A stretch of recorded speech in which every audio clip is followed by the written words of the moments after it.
जी, आपका आपके अपने यूट्यूब चैनल स्टडी विद सुमन स्वामी पर। स्टूडेंट, जैसे कि आप लोगों को पता ही है कि आप लोगों की डेट शीट जारी हो गई है और आप लोगों का सोशल स्ट्रेटिफिकेशन यानी जो कि आपके पेपर का नाम है social stratification second semester BA first year. तो आपका ये एग्ज़ाम है, ये 12 मई को होने वाला है। आज की क्लास में हम पढ़ेंगे इम्पोर्टेंट क्वेश्चंस। तो देखिए, सबसे पहले मैंने आपको ये यूनिट जो है पूरी करवा दी है। इस यूनिट के अंदर आपको मैंने करवाया है मार्क्स और डेविस और मूरे, और वेबर भी आसान है और थर्ड यूनिट हमारी रहती है और फोर्थ यूनिट भी रहती है। बट आज की क्लास में मैं आपको सिलेबस ना करवा के सिलेबस से रिलेटेड कुछ इंपॉर्टेंट क्वेश्चंस है उस पर हम डिस्कस करेंगे और मैं वहीं आपको क्वेश्चंस आज जो है करवाने वाली हूँ कि कौन कौन से क्वेश्चंस हैं वो आ सकते हैं। पहले तो बेसिक चीज़ें हैं, जैसे कि देखिए, क्योंकि हमारे पेपर का नाम सामाजिक सत्रीकरण है, तो इसके अंदर जो सारी की सारी जो चीज़ें आपको मतलब पढ़नी पड़ेंगी पूरे के पूरे पेपर में, वो स्ट्रेटिफिकेशन यानी कि उच्च वर्ग, मध्यम वर्ग, निम्न वर्ग या किसी भी तरह का आपको पता है सत्रीकरण होता है। वो शिक्षक वर्ग में भी होता है, अशिक्षित वर्ग में भी होता है, ठीक है, बिजनेसमैन भी होता है और सामान्य जो व्यापारी वर्ग में भी होता है। तो सत्रीकरण का मतलब किसी एक पक्ष से हम नहीं ले सकते, विभिन्न पक्ष, जो कि मैं आपको पहले करवा चुकी हूँ। तो ये वाला जो क्वेश्चन है आपका सामाजिक सत्रीकरण तो की भाव है, इसका अर्थ परिभाषा ते विशेषतावां दा वर्णन को। तो ये फर्स्ट ही क्वेश्चन आपका क्या है, इंपॉर्टेंट है, तो आप इस क्वेश्चन को कर लीजिएगा। सेकंड क्वेश्चन देखिए, जो आपका ये वाला क्वेश्चन है इसे मैं कहूँगी ये मोस्ट इम्पॉर्टेंट क्वेश्चंस है और आप इसको कर सकते हो कि ये जो है इसके अंदर जो आपके 2 नंबर का क्वेश्चन भी बनेगा कि जैसे इसके कौन कौन से आधार होते हैं। जैसे explain different basis of social stratification, तो इसमें देखो 2 आधार है, एक जैविक आधार है और एक सामाजिक सांस्कृतिक आधार है। जैविक आधार के अंदर भी अलग अलग हैं जो हमें स्तरों में बांटती है, लेयर्स में, जैसे हमारा जन्म के आधार पर है ना, लड़का है लड़की होना, उम्र है, लिंग है, नस्ल है। तो ये 2 नंबर के क्वेश्चन आ सकते हैं कि जैविक आधार आधार के अनुसार आप स्तरीकरण को बताइए। तो ये वाले क्वेश्चंस हैं। और फिर इसके अंदर ये देखिए, ये वाला भी 2 नंबर का क्वेश्चन आ सकता है और ये ओवरऑल क्वेश्चन है आपका, ये इंपॉर्टेंट है, आप इसको अच्छे से पढ़ के जाइएगा। फिर देखिए सेकंड लेसन में इन इक्वालिटी में आप ये वाला क्वेश्चन थोड़ा सा देख लीजिएगा, इसकी विशेषताएं और असमानता की होती है, यानी कि स्ट्रेटिफिकेशन का ही सेकंड मीनिंग इन इक्वालिटी होता है।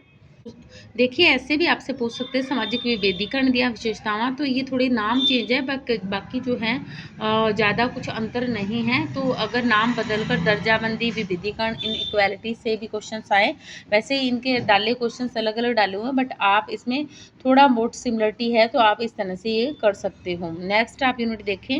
नेक्स्ट यूनिट में आपका है सामाजिक सत्रीकरण के सिद्धांत। डेविस है, मूरे हैं, मार्क्स है और पार्सन्स है। देखिए सिंपल सी बात है, इसमें हमारे पास 4 राइटर हैं, आप इनमें से कोई भी 2 कर सकते हैं। मैं सजेस्ट करूंगी कि आप कौन कौन से राइटर करें। आप पहला डेविस और मूरे कर लीजिएगा और दूसरा आप कार्ल मार्क्स कर लीजिएगा। दोनों ही क्वेश्चन जो है इंपॉर्टेंट है। बाकी जो है इसके अंदर 2 मार्क्स के क्वेश्चंस भी बन जाते हैं, तो आप उसका भी ध्यान रखिएगा। जैसे देखो मैंने पहले ही इंपॉर्टेंट का टिक करवाया हुआ है, ये आप कर सकते हो, ठीक है। और मार्क्स की जो बुक है वो भी आप बता सकते हो कि कार्ल मार्क्स ने कौन सी बुक के अंदर जो है बात करी है। तो वो भी जो है जो कम्युनिस्ट मैनिफेस्टो में इन्होंने बात करी है 2 वर्गों की, 2 वर्ग भी बताए हैं, शोषक और शोषित। ये वाला क्वेश्चन आप कर सकते हो। थर्ड यूनिट है एक ना, जो वेबर का जो क्वेश्चंस है, वेबर के क्वेश्चंस में ये देखिए रुतबा समूह की बात कर रहे हैं वेबर कि रुतबा समूह ਨੂੰ ਆਮ ਤੌਰ ਉੱਤੇ ਆਰਥਿਕ ਵਰਗ ਸਤਰੀਕਰਨ ਤੇ ਸਮਝਿਆ ਜਾਂਦਾ ਹੈ। ਵਰਗ ਸਿਰਫ ਆਰਥਿਕ ਸਮਾਨਤਾਵਾਂ ਉੱਤੇ ਆਧਾਰਿਤ ਹੁੰਦਾ ਹੈ ਜੋ ਕਿ ਸਮਾਨ ਬਾਜ਼ਾਰੀ ਸਥਿਤੀਆਂ ਦੇ ਕਾਰਨ ਸਮਾਨ ਹਿੱਤਾਂ ਵਾਲਾ ਸਮੂਹ ਹੈ। ਯਾਨੀ ਕਿ ਰੁਤਬਾ ਸਮੂਹ ਕੀ ਹੁੰਦਾ ਹੈ, ਜਿਸ ਉਦਾਹਰਣ ਦੇ ਲਈ ਕਿਸੇ ਸਕੂਲ ਦਾ ਅਧਿਆਪਕ ਹੈ ਨਾ, तो ਚਾਹੇ ਉਸ ਦੀ ਆਮਦਨੀ 8-10 ਹਜ਼ਾਰ ਰੁਪਏ ਮਹੀਨਾ ਹੋਵੇਗੀ, ਜੋ ਕਿ ਅੱਜ ਦੇ ਸਮੇਂ ਵਿੱਚ ਘੱਟ ਹੈ, ਪਰ उसका रुतबा ਉੱਚਾ है क्योंकि उसका पेशा एक पवित्र पेशा है। समझ रहे हो।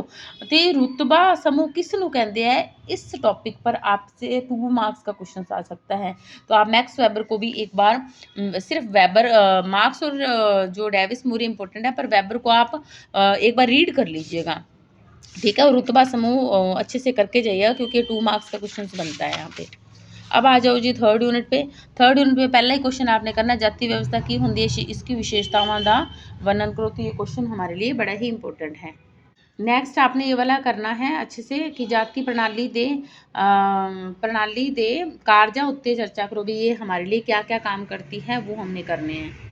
और जो इसके सिद्धांत है, इस पर 2 मार्क्स का क्वेश्चन है, तो आपको ये सारे सिद्धांत जो है याद होने चाहिए। इसमें जो ये इंपॉर्टेंट सिद्धांत है 7वां, मानना की होंदा है, तो मानना सिद्धांत बारे दसो। तो मैं आपको थोड़ा सा बता देती हूँ माना सिद्धांत के बारे में कि जो है इसका वर्णन किया है हटन ने। हटन के अनुसार आर्या लोगों ने भारत आने तो पहला ही जाति प्रथा के तत्व भारती समाज विच मौजूद सन। जदों आर्य लोग भारत विच आए तो उन्होंने इन्हां तत्तां नूं अपने हितां दी राखी लई होर मजबूत किया।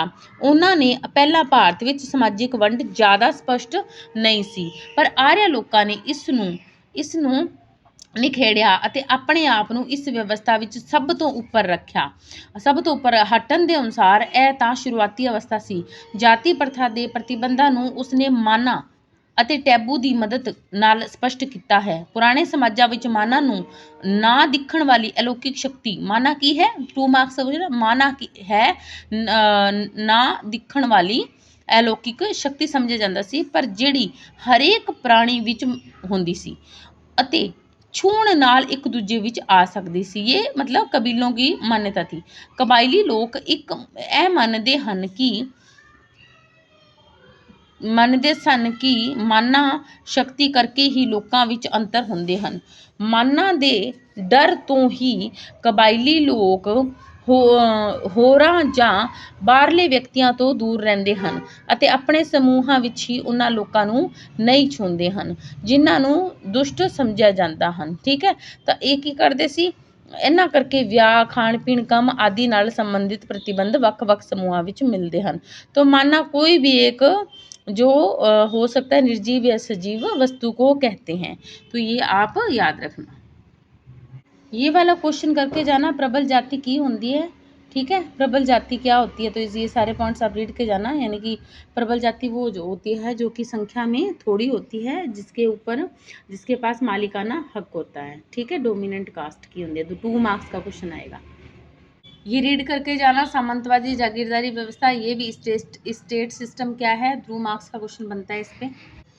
ये क्वेश्चन इंपॉर्टेंट है अभी प्रजाति वाला, ये अच्छे से करके जाना, क्योंकि कई बार क्या है पेपर सेटर जैसे कि ये प्रजातियां दी हुई है तो सिर्फ आपका 2 मार्क्स का क्वेश्चन यहाँ पर भी बनता है।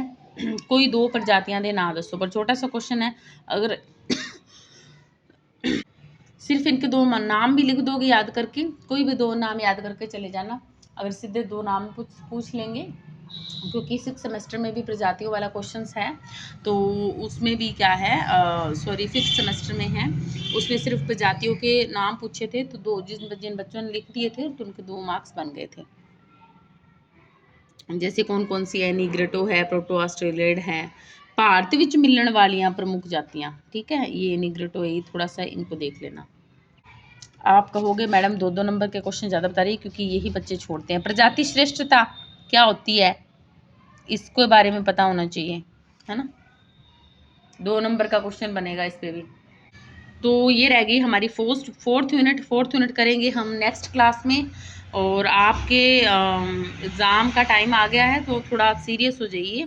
बाकी मैं एक और अच्छा वीडियो बनाऊंगी। पहले तो मैं 4th यूनिट आपको करवा भी देती हूँ साथ में 4th यूनिट के इंपॉर्टेंट तो मैं इसी क्लास में बता ही देती हूँ। है 4th यूनिट का पहला तो सामाजिक गतिशीलता का अर्थ और विशेषताएं तो आपने करनी है, लेकिन इसके अंदर जो इम्पोर्टेंट है वो सबसे ज़्यादा इम्पोर्टेंट जो क्वेश्चन बनता है आपका मोस्ट इम्पोर्टेंट ये वाला क्वेश्चन है, ये कर लेना। ठीक है, और इसमें ये है ना लेटवीं गतिशीलता, लेटवीं के अंदर जो खेतरी है कितने नाल संबंधित है, पारिवारिक है, नागरिकता है, ये सारी कर लेना। ये बहुत बहुत इंपॉर्टेंट है क्वेश्चन आपका।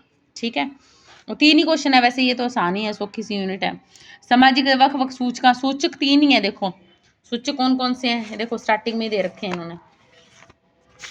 अगर आपसे 2 नंबर का क्वेश्चन पूछे ना तो देखो सिलेबस में पढ़ा है इंडिकेटर्स, मतलब सूचक जो कहते हैं क्या क्या कैसे मोबिलिटी होती है, एजुकेशन है, ऑक्यूपेशन है, इनकम है, 3 ही सूचक है, ये कर लेना। ठीक है, सो स्टूडेंट मिलते हैं अगली क्लास में। हम 4th यूनिट करवाऊंगी क्योंकि 3rd और 4th तो आप कर ही लोगे।